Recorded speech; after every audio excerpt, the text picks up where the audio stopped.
Hello बच्चों, let's see the question. Which of the following substances, if introduced into the bloodstream, would cause coagulation of blood at the site of its introduction?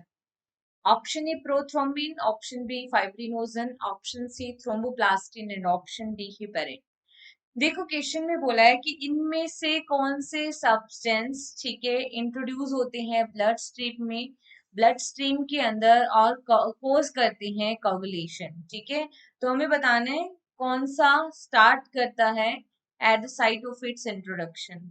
तो देखो, अगर हम blood coagulation की mechanism के बारे में देखें तो हम देखते हैं इस क्वेश्चन के अंदर की कंसेप्ट की अगर हम बात करें तो देखिए,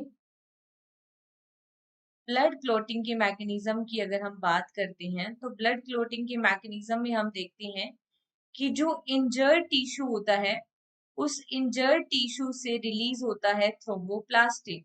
ठीक है, इंजर्ड टिश्यू रिलीज करता है थ्रोम्बोप्लास्टिन और फर्दर ये थ्रोम्बोप्लास्टिन जो है वो कैल्शियम आयन की प्रेजेंस में फॉर्म करते हैं प्रोथ्रोम्बिनेज।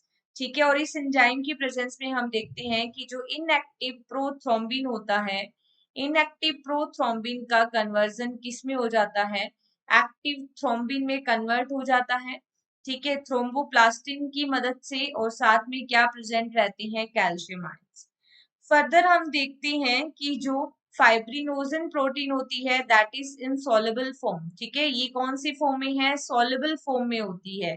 और सॉल्युबल फॉर्म के अंदर क्या होता है, ब्लड क्लोटिंग नहीं होती, इसलिए फाइब्रिनोजन फर्दर किस में कन्वर्ट हो जाती है, फाइब्रिन में, जो कि इनसॉल्युबल फॉर्म है। It convert into insoluble form, right. और फर्दर क्या होती है, ब्लड की क्लोटिंग, और यहाँ पे कैटलिस्ट के रूप में काम करता है थ्रोम्बिन, राइट। तो हमें ये बताना है कि साइट ऑफ इंट्रोडक्शन पे क्या चीज ठीक है रिलीज होती है इंजर्ड टिश्यू से, दैट इज द थ्रोम्बोप्लास्टिन। और फर्दर क्या होगा, बिगनिंग होगी ब्लड क्लोटिंग की। तो यहाँ पे जो करेक्ट आंसर आएगा that is thromboplastin which is released by the injured tissue. ठीक है, प्रोथ्रोम्बिन तो है। ठीक है, बाद में हम देखते हैं प्रोथ्रोम्बिन का कन्वर्जन थ्रोम्बिन में होगा और फाइब्रिनोजन का फाइब्रिन में। These also help in the blood coagulation mechanism. Heparin तो हेपेरिन जो होता है वो तो एंटीकोगुलेंट पिगमेंट होता है जो कि ब्लड की क्लोटिंग को रोकता है। And here the finally correct answer is only option C. Hope you understood this concept, right? Best of luck.